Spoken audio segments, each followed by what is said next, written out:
Hello everybody and welcome to Sports Vehicle Performance, and today we are joined by our Lancia Delta Integrale 16 valve project that is from Japan. Hopefully you watched our last video. We went over the car, went over a few bits of the condition of it, especially underneath where it was pretty much immaculate, but us two over here are going to be going through the car and sort of diving into what it needs doing and what we're going to be getting on with. So first off, basically, what are our plans for the car, I guess? First of all, we just need to give it a good going over, get it MOT ready, big service. So cam belts, balance belts, go through all the tappets, which gets regularly missed on these. Yeah, very true. Basically, there's a lot of Japanese earth points, which is a standard Japanese modification. Yeah, I think. Change all the oils, gearbox, rear diff. The gearbox and the centre diff are all in the same, or transfer box, whatever you want to call it, are all the same oil. So we just drain a lot out of that and change that. Bleed the brakes, check all the brakes over. Once new tyres on it, the tyres are, I can't remember the age now, but I can't remember either, but they're probably almost older than me. Yeah, I think they probably are. Obviously, cooling system flush, and then just make sure that everything works. Yeah. Get it ready for MOT, and then we can, once it's MOT'd, we can then get it registered in the UK. So I think we really want to dive into some of the plans. I mean, I think, as we've already said, the possibility for a Group A rally car is we could do quite that a big one. If someone wants it. It's a good basis, a very good basis for one, because it's a rot-free straight car. Exactly. The non-sunroof, which is what the one thing we. And this age car could run a bigger restrictor as well, so even better. Maybe a 38mm restrictor on this for FIA car. Yeah, I think we want to dive into, for example, like the cam covers, the inlet. We've got even just a few bits like the coolant cap and stuff like that. You know, we have the opportunity to clean these all up. Yeah, give it a bit of a tidy up. Give it a proper tidy up. Especially the battery in the back as well is the one thing. Relocate. Got a battery tray coming from Belgium, I believe it is, of all places. Yeah, I mean, I've known these cars for a long time. I've been a long time owner, but I also worked on these when they were new. So these used to come in for the first service and have a new cylinder head, because they were 1,000 miles, which is when cars used to have a service at 1,000 miles, oil change. And there was a problem with valve guides, and you just check the chassis number and they'd have to put a new cylinder head on it. Yeah. So hopefully we don't have to do that. No, but I think they're all done. And then they changed the cam belt pulleys as well from very early cars, because it was 24,000 mile interval. Again, imagine selling a car nowadays 24,000 mile cam belt interval. People would go mad. But they used to fail before they got to 24,000. Yes. So they changed the design of the pulleys. And just go over the rest of the car, really. Just get it all there. The interior again needs a few little clean up. I mean, we want to try and match the seat at least. I think we'll sort would be the seats one out thing. on it. I think we've got a set of seats coming for it. Yes. I mean, there's not too much. Radio would probably be a good thing. Yeah, we'll put a radio in it. I know the glove box doesn't shut. No, it does. It's have you sorted it? Well, there you go. The catch was in there. We've already done a bit of magic there. We've already fixed one thing. From heat damage, from the sun damage. Hopefully we can sort that a bit more. Steering wheel isn't actually too bad, considering it's a few little. I mean, it's only 90,000 kilometres. That's the thing I say. You've got to remember how old this car is now. Really, it's 2026 now, so it's come on a fair bit. So. They are better with a deeper dished wheel. Yeah. Because it's typically Italian position with long arms and short legs. Yeah. But so we'll just work our way through it. We'll check everything works. We'll see if we can get the air conditioning working on it as well. Yeah, that'll be mega. It's got all the pipes. I mean, everything is immaculate, as we went through in the first video. The oil level is all good and up to the maximum. Oil pressure is good. It sounds really sweet when you drive it, and it feels really nice and tight when you drive it around the estate. So, especially considering everything. But we've got a load of parts coming for it to do the big service. They'll probably be here tomorrow, I think. I think the main priority now is to almost start stripping off a few bits, having a look, diving into and taking a deeper dive, as I was saying. Seeing what sort of condition everything is. This has got to come off to do the tappets anyway. So we can see underneath there, and you'll sort of get a sign of, oil changes maybe, how often it's been serviced. You can see certain wear, especially on the cams. We know that we've had a problem with these at idle. Is that correct? They're known for. The oil pressure on the standard car is a little bit low on tick over, so if a car spends a lot of time on tick over, it takes the cam lobe off. But the cam lobe wear on one of these is not just putting new cam in it, it's an engine strip. Exactly. Because it just wrecks the bottom end on it. It's happened to my own personal car. Yep. So I know that I know what it's all about, and it's not a cheap job then, but no. But this sounds really sweet and nice, so hopefully we don't have any of that. This one's okay. So I think we'll dive into stripping a few bits. Get rid of all of this. Oh yeah, and getting rid of a lot of these there. Hopefully these will be off. Yeah. These little blue earth cables. I mean, I can see where one goes already. Yeah. So yeah, I think we'll crack on and see where we get to. Yeah.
So we just got back after a lunch and I thought now would probably be a good time to show you where we got to on Lancia. So we've been stripping a few bits and pieces, especially the earth cables, that have been found on the engine. Hopefully there's somewhere. Yeah. There we are.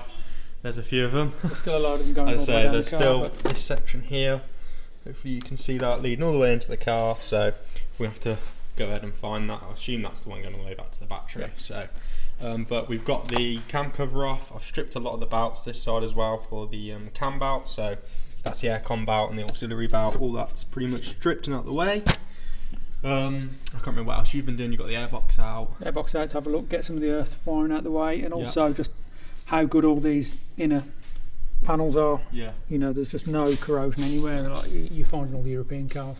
Yeah, exactly. It's like even down here earlier when I took out, there's like a, where is it? Ah, here it is. So we had like this little tray here which had some of the earth, well I think this was the live. That was the live. Yeah, that was the live cables in here. So yeah, that needs to go straight away. That needs to go, literally it was just a really poorly made bracket held in down here. So you can see how clean it is, all the metal down here is really good condition. And then we were even surprised, we got the cam cover off as I said, and the cams are in really nice condition. Really good, really nice, which is a good sign. You know, we've got to run through the valve clearances yet. Yeah, that's my next job. So I was going to have a look in the boot in a minute and just see what we find in there. Yeah. Still got the Japanese plants on it. Yeah. Non-Evo, so no rear spoiler, which is correct. It's actually got a parcel shelf in it. Although it has got speakers. Parcel shelves are very rare on these. It's so expensive, but unfortunately it's got speakers in the back, which is a typical 90s mod. Yeah, it's how they cut them all away, isn't it? Like that. It's really unfortunate. But.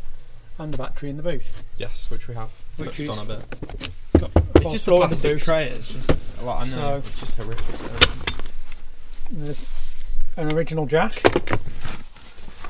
And all these parts are probably fairly rare, especially the toolkit and stuff. Actually being kept with the car. It used to be a ratchet for the jack.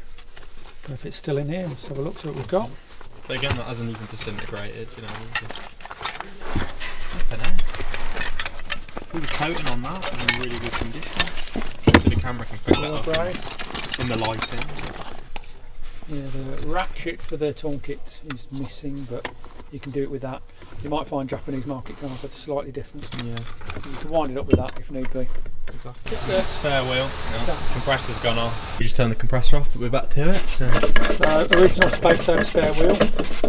Again, a small difference. The Evolutions have got bigger spare wheels, so they have a hump and parcel shelf. So those parcel shelves are very rare. That's the plastic nut which holds the space saver spare wheel. So the not sure you'd want to run that. Put that on the car. It's often the original. Not even sure you can get new ones of those, to be honest. And yeah, here's this interesting floor. So see if we can get it out. Not sure if we will get it out easily with that we battery terminal through there. Unless it's gone into the floor. No, it can't have done, can't it? So they need dismantling. We've got them undone now. Hopefully you can actually see. It is quite dark back here. It's quite a big battery. I was going to say. Might take the three of us to lift this out. I'm quite surprised it's not a Japanese spec with the small terminals as well. Hang on, we'll have to tip the seat bases down. It's alright, that's what it'll be. Yeah, true. Got some weight to it. That's going to have to be dismantled, I think.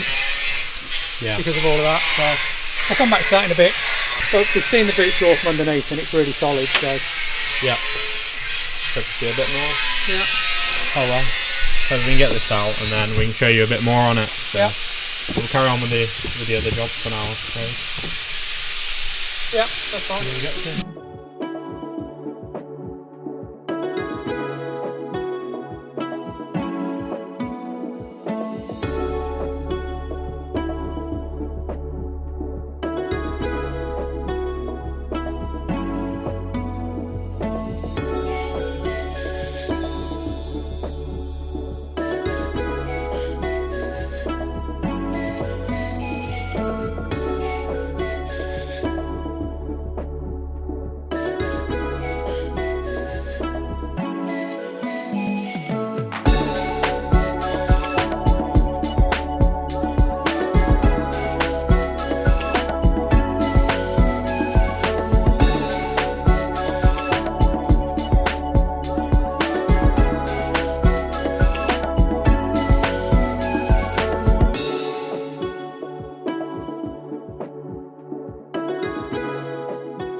So just jumping in quickly for probably our last little cover of the car.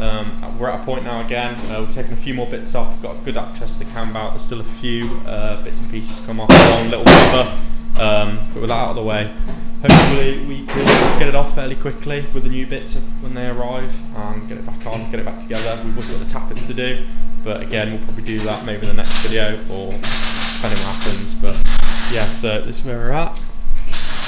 As you can see, it all fairly good access, and I was going to say we've got a blue cambelt there as well, haven't we? So must be a Japanese spec belt of some description. I've never seen a blue one before. No, neither. Must be a faster belt, that. Yeah. Much quicker. Definitely. Well, I was going to say blue means it's faster. Cooler. Yeah, exactly. Runs cooler, all these bits and pieces. But we're going to say we've also managed to get the battery tray at the back. So I'm going to have a quick peek. So there it is. So that's all out of the way. Someone's even drawn a nice thing. Well, yeah. Look a bit, or is it nice? It's embedded. It's probably embedded in the floor. You can see that as There's well. the latest high-spec speaker wiring. There used to be a mod in the 80s. You could unplug it, so you could take parts off if you wanted to. Yeah. If it's hardwired, a bit stuff. That's how horrible it looks. I think it's one side is better to lift up. That side, I think. Yeah. Because of that. That's what I understand. Let's see if we can get it out. Bloody hell, that's nice. That is. And then a bit of spacing. Oh my god. There's 4 pieces of wood. All the way from Japan. And special spanner. There you are. I'd say someone's been doing IKEA furniture or something. Yeah. 12mm spanner, there we go. This is normally glued down, so. But yeah, there's all the original sound deadenings. I was going to say, it's how good condition the sound deadening is even. So we have quite rare to see stuff like that. So we have looked underneath. The rear cross member area, which does rot on these as well, that's really good.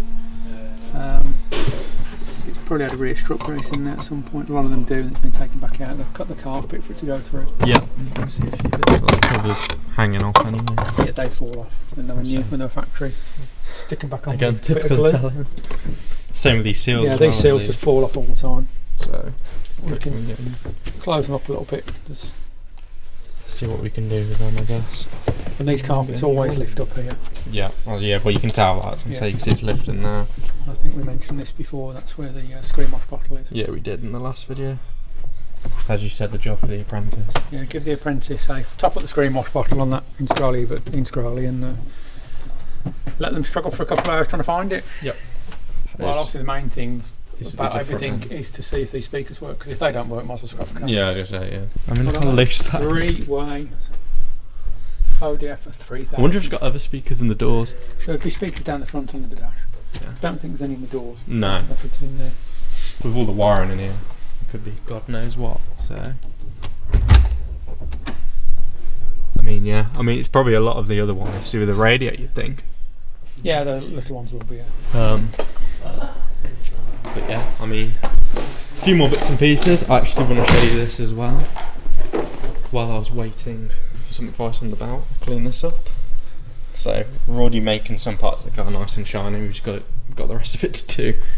But hopefully, the good thing is it's a really solid base. Yeah, exactly. It's not. But actually it's that not. hard. These bits here don't feel like corrosion you get on a UK car normally. It's different. It's not salt corrosion. It's just almost heat, and that's fairly common. Sometimes they've over tightened that and stripped the thread in here. Yeah, I mean, it's just these little things like wanting to clean that up, the little mount there, just all of it. Just bolts through a bit of cardboard for want of a better it word. does there. That's where it comes out. When I did it earlier to get access to the AC pump, it literally fell out. I was like, oh, that's pretty good. Yeah. I mean, to be fair, at least it had the plastic cover, which again I don't really see. Yeah, but it's very important that they are mounted that way up. Yes. A lot of people mount map sensors, aftermarket ones, the wrong way, but they have to be pointing down, so any fuel that comes out of the inlet and down into the map sensor drains back out. Yep. If it's the other way up or on its side, fuel builds up in there and makes the diaphragm in the middle. Yep. So that used to be quite a common failing. So that's the air temperature sensor there, Yep. which is the air inlet temperature, so it's the temperature inside there. On a rally car with anti-lag, they used to last 2 minutes because they're inside the inlet manifold. Yeah. So when the anti-lag's popping and banging, it burns them. So they used to have to be put just upstream of the throttle body. So when the throttle's closed, Yes. it used to save them. So This car was size. originally designed as a 1500cc front-wheel drive family car, Yeah. and then they ended up putting four-wheel drive in, and then Everything 2 else. litre four-wheel drive, and then they went to 16 valve, which this is, which is even Bigger. less room around it. So Yeah, it does make them certainly quite fun. yeah. If anyone's ever done one, I think you'll know what I'm talking about. But to be fair, it's not too bad. Can't complain too much. I think a UK car would be covered in corrosion and salt. Yeah, And definitely. just have all those sort of problems. Probably a few bolts snapping, especially on bits like this. But yeah, we've been quite lucky so far. So hopefully we can keep that up and get a lot of this done. I mean, we'll sort of see how far we get off and on camera. Yeah. We'll try and show you a few more bits on it. Again, it just depends where we get to, but hopefully you've enjoyed so far on the project. Don't forget to like, subscribe and comment, and we'll see you guys in the next one. Goodbye.